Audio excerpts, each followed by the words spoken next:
Le combat pour défendre et étendre la sphère de la gratuité est un des grands enjeux pour réussir à la fois la transition écologique, mais aussi pour régler la question sociale.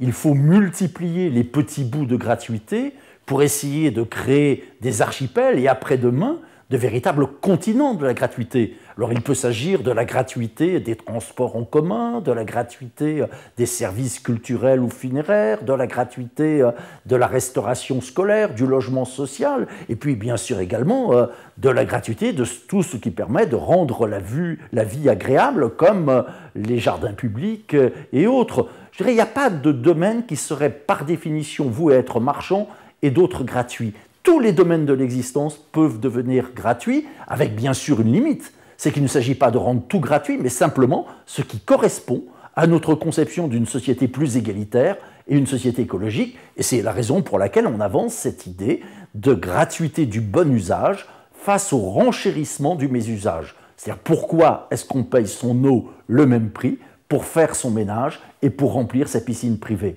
Et ce qui vaut pour l'eau doit valoir pour l'ensemble des biens communs.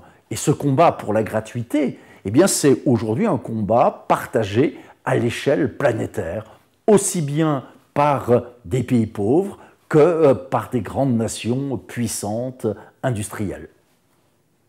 Si on devait faire une priorité des gratuités, parce que là, j'entends toute gratuité, mais on ne peut pas tout, et donc s'il y a une priorité, ce serait laquelle?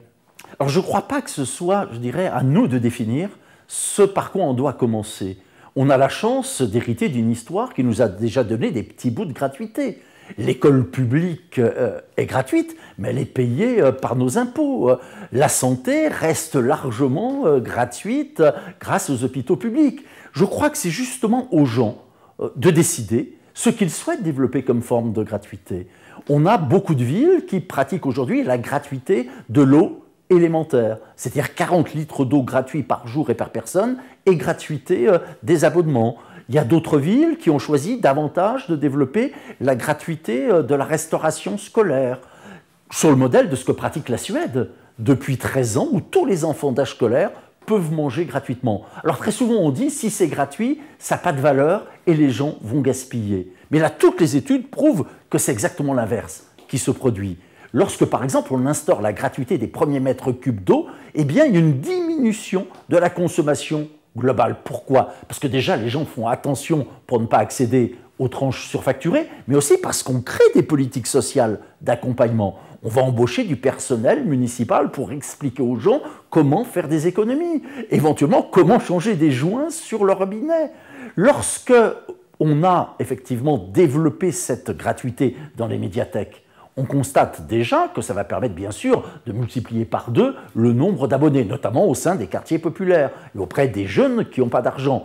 Mais cela permet aussi en même temps de réduire le nombre d'objets empruntés. Pourquoi? Parce que les gens ne sont plus des consommateurs qui en veulent pour leur argent. Ils deviennent davantage, tout simplement, des usagers, maîtres de leurs usages. Et ce combat pour la gratuité, c'est une des façons de vivre aujourd'hui, je dirais, la perspective d'un revenu universel pour tous, c'est-à-dire d'un revenu même sans emploi. Moi, j'aime bien cette idée qu'il faudrait construire une écologie des revenus.